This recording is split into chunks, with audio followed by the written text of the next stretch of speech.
എൻ്റെ പേര് ഫ്രീഡ ജിറ്റു. എറണാകുളം ആലുവയിൽ നിന്നാണ് വരുന്നത്. ഞാൻ 2022 ഫെബ്രുവരി 2-നാണ് ഇവിടെ വന്ന് തീർത്ഥാടന ഉടമ്പടി ആദ്യമായി എടുക്കുന്നത്.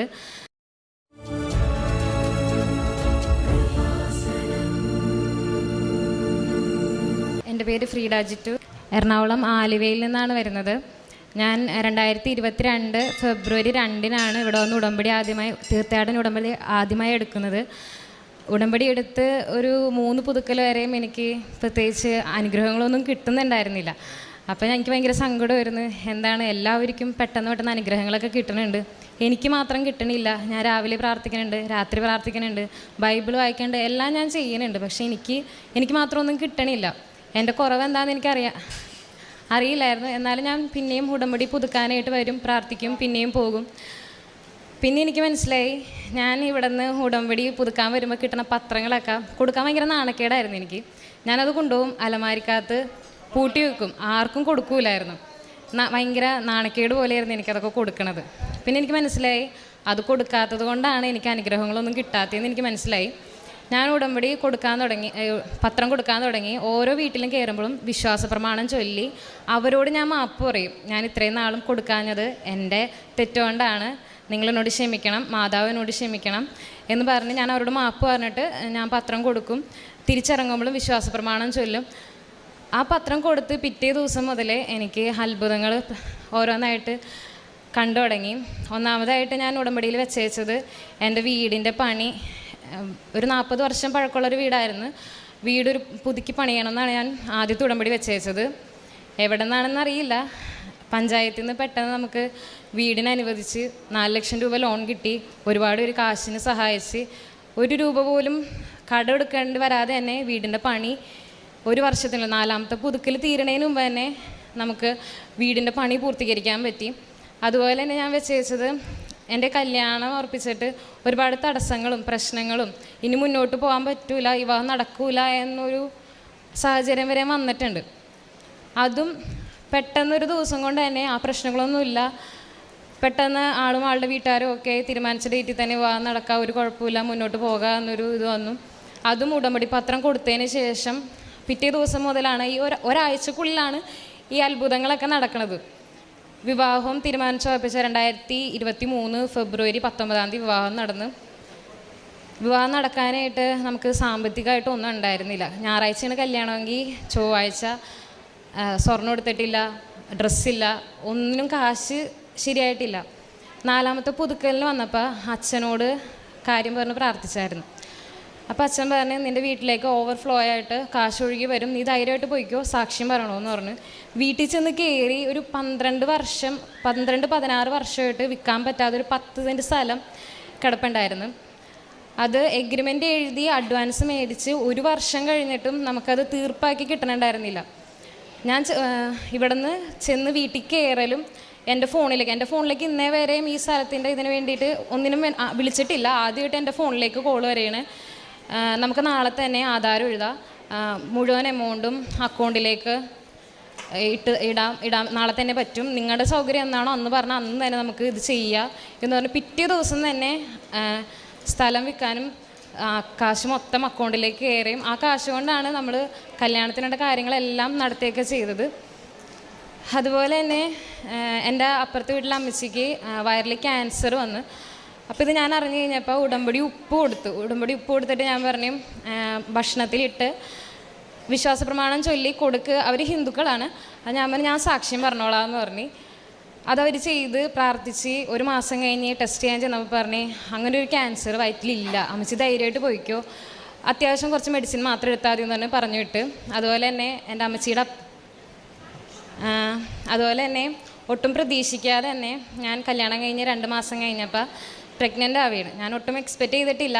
മനസ്സുകൊണ്ട് ഉൾക്കൊള്ളാനായിട്ട് എല്ലാവരും കുഞ്ഞിന് വേണ്ടി പ്രാർത്ഥിക്കുമ്പോൾ കല്യാണം കഴിഞ്ഞ് 2 മാസമായിട്ടുള്ളൂ, പെട്ടെന്ന് തന്നെ ഒരു കുഞ്ഞൊക്കെ എങ്ങനെയാണ്, ഞങ്ങൾക്ക് രണ്ടുപേർക്കും താല്പര്യം ഉണ്ടായില്ല എന്ന് വേണമെങ്കിൽ പറയാം. അങ്ങനെയായിരുന്നു. അപ്പോൾ വയ്യാണ്ട് കോളേജിൽ നിന്ന് പോണതാണ്. അവിടെ ചെന്നപ്പോൾ തന്നെ പ്രഗ്നൻസി ടെസ്റ്റ് ചെയ്യണം എന്ന് പറഞ്ഞപ്പോൾ തന്നെ എൻ്റെ മാതാവേ, ഞാനിപ്പോൾ ഒട്ടും പ്രതീക്ഷിച്ചിട്ടില്ല, എനിക്ക് ഉൾക്കൊള്ളാൻ ബുദ്ധിമുട്ടാണ്, മാതാവ് തന്നതാണെങ്കിൽ ഞാൻ ഓക്കെയാണ്, മാതാവ് എനിക്കൊരു അടയാളം കാണിച്ചു തരാൻ പറഞ്ഞു.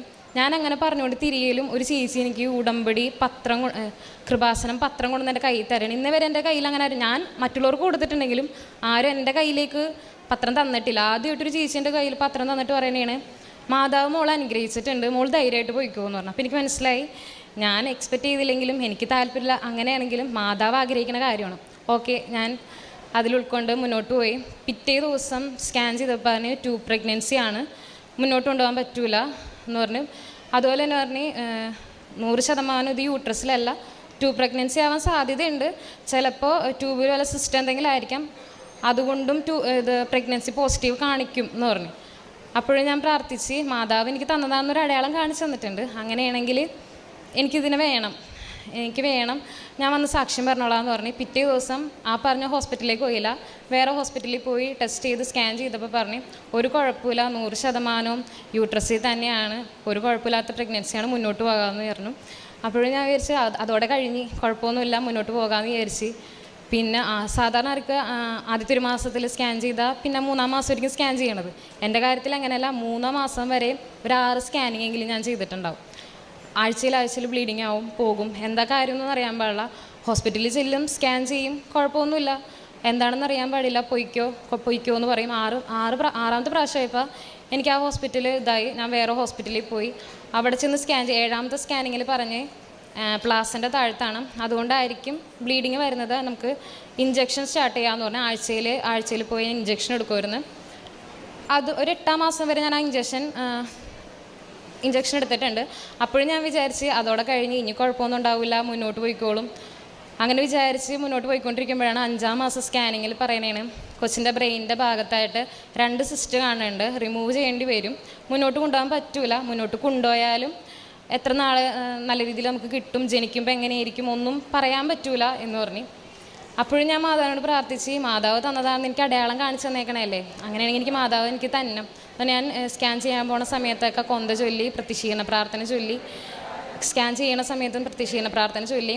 ശരിക്കും അതിൻ്റെ റിസൾട്ട് പിറ്റേ ആഴ്ച അതിൻ്റെ റിസൾട്ട് അറിയുള്ളായിരുന്നു. പക്ഷെ ഞാൻ പോണ വഴിക്കും സ്കാനിൻ്റെ ചെയ്തുകൊണ്ടിരിക്കുന്ന സമയത്ത് ഞാൻ മാതാവിനോട് പ്രാർത്ഥിച്ച്, എനിക്ക് ഇന്ന് തന്നെ എങ്ങനെ വന്നാലും ഇതിൻ്റെ റിസൾട്ട് അറിയണം എന്ന് പറഞ്ഞ്. റിസൾട്ട് വരുമ്പോൾ കുഴപ്പമൊന്നും ഉണ്ടാവരുത്, 5-ാം മാസം സ്കാനിൽ സിസ്റ്റ് കാണിച്ചിട്ടുണ്ടെങ്കിൽ അതുണ്ടാവരുതെന്ന് പറഞ്ഞ് പ്രാർത്ഥിച്ച് ഞാൻ സാക്ഷ്യം പറഞ്ഞോളാം, അതും ഞാൻ സാക്ഷ്യം പറഞ്ഞോളാം എന്ന് പറഞ്ഞ് പ്രാർത്ഥിച്ച്. അന്ന് തന്നെ എനിക്ക് അവിടുത്തെ ഡോക്ടറും പിന്നെ എൻ്റെ ഒരു ആൻറ്റി സിസ്റ്ററാണ്, അവിടുത്തെ ഡോക്ടറിനോട് ചോദിച്ചിട്ട് പറഞ്ഞ് 5-ാം മാസം സ്കാനിങ്ങിൽ അങ്ങനെ കാണിക്കുന്നുണ്ടെങ്കിലും 4D സ്കാനിങ്ങിൽ അങ്ങനെ കുഴപ്പമൊന്നുമില്ല, പേടിക്കേണ്ട, ആക്റ്റീവായിട്ടുള്ള കുഞ്ഞ് തന്നെയാണ്, മുന്നോട്ട് പോകാമെന്ന് പറഞ്ഞ്.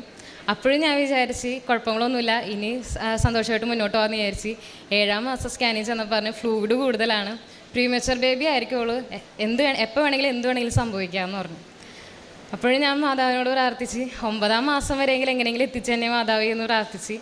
9-ാം മാസം വരെ കറക്റ്റ് 9-ാം മാസത്തിലേക്ക് കയറി ആ ആഴ്ചയിൽ ഞാൻ ഹോസ്പിറ്റലിൽ അഡ്മിറ്റായി ലേബർ റൂമിൽ കയറി ഒരു 8 മണിക്കൂറോളം പെയിൻ വന്നിട്ട് നമുക്ക് നോർമൽ ഡെലിവറി നടക്കണില്ല. അപ്പോഴും എൻ്റെ കയ്യിൽ ഞാൻ ഇവർ കാണാതെ കൊന്തയിൽ കാശ് രൂപം കൊണ്ടുപോയിട്ട് തലോൻ്റെ അടിയിൽ വെച്ച് പ്രാർത്ഥിക്കാനുണ്ടായിരുന്നു.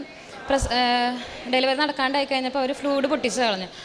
അപ്പോൾ ഡോക്ടർ എൻ്റെ മുന്നിൽ നിന്ന് തന്നെ പറയുകയാണ് 70% ഫ്ലൂയിഡായിരുന്നു, 30% മാത്രമേ കുഞ്ഞിൻ്റെ ഇത്. അപ്പോൾ വെയിറ്റ് എന്തോരം ഉണ്ടാവുമെന്ന് പറയാൻ പറ്റില്ല, ഒരു 1.5 കിലോ ഉണ്ടെങ്കിൽ ഭാഗ്യം, NICU ഇടേണ്ടി വരും എന്നൊക്കെ പറഞ്ഞു. അപ്പോൾ ഞാൻ കാശ് രൂപം എടുത്തിട്ട് ഞാൻ പ്രാർത്ഥിച്ച്, എൻ്റെ കുഞ്ഞിന് 2.5 കിലോ വെയിറ്റ് വേണം, അതിനകത്ത് കുറയാനും പാടില്ല, കൂടുകയും വേണ്ട, 2.5 കിലോ വെയിറ്റ് എനിക്ക് വേണം. അങ്ങനെ പറഞ്ഞ് ഞാൻ പ്രാർത്ഥിച്ച്, വാശി പിടിച്ച് പ്രാർത്ഥിച്ചെന്ന് പറയാം. നോർമൽ ഡെലിവറി നടക്കാണ്ടായി കഴിഞ്ഞപ്പോൾ സിസേറിയൻ ചെയ്യാമെന്ന് പറഞ്ഞ് സിസേറിയൻ ചെയ്ത് ഒരു 3:20 ആയപ്പോഴത്തേക്കും കുഞ്ഞിനെ പുറത്തെടുത്ത്. പെൺകുഞ്ഞായിരുന്നു. അപ്പോൾ ഞാൻ ഡോക്ടറിനോട് ചോദിച്ചു, കൊച്ചിന് എത്ര വെയിറ്റ് ഉണ്ട് ഡോക്ടറെ എന്ന് ചോദിച്ചു. അപ്പോൾ ഡോക്ടർ പറഞ്ഞ് കൊച്ചിന് 2,800 ഉണ്ട്, കുഴപ്പമൊന്നുമില്ല, NICUലൊന്നും ഇടണ്ട, നല്ല ആക്റ്റീവായിട്ടുള്ള നല്ല സുന്ദരി ഭാവിയാണെന്ന് പറഞ്ഞ്. അത് മാതാവിന് വലിയൊരു അനുഗ്രഹമാണ്. പിന്നെ അതുപോലെ തന്നെ എൻ്റെ അമ്മച്ചിയുടെ അപ്പച്ചന് എൻ്റെ കല്യാണം കഴിഞ്ഞ് ഒരു 2 ആഴ്ച കഴിഞ്ഞപ്പോഴത്തേക്കും സോഡിയം കുറഞ്ഞിട്ട് ഒട്ടും ഓർമ്മയില്ലാതെ ഹോസ്പിറ്റലിൽ അഡ്മിറ്റായി. ഞാൻ കാണാൻ ചെന്നപ്പോൾ എൻ്റെ കഴുത്തിൽ കിടന്നുവെച്ചാൽ കാശ് രൂപം കഴുത്തിലിട്ട് കൊടുത്തിട്ട് ഞാൻ പ്രാർത്ഥിച്ച് 3 ദിവസത്തിനുള്ളിൽ ആൾക്ക് ഒരു കുഴപ്പമില്ലാണ്ട് ഹോസ്പിറ്റലിൽ നിന്ന് ഡിസ്ചാർജായി പോരാൻ പറ്റി. അതുപോലെ തന്നെ എനിക്ക് ഇവിടെ മാപ്പ് പറയാനുള്ള എന്താണെന്ന് വെച്ചാൽ, എനിക്ക് ഇത്രയൊക്കെ കിട്ടിക്കഴിഞ്ഞപ്പോൾ മാതാവിൻ്റെ നിന്ന് ഒരുപാട് അനുഗ്രഹങ്ങൾ കിട്ടിക്കഴിഞ്ഞപ്പോൾ സാക്ഷ്യം പറയാനായിട്ട് മടിയായി. ആൾക്കാർ കണ്ടാൽ എന്തു പറയും, അങ്ങനെയൊക്കെയുള്ളൊരു മടി വന്ന്.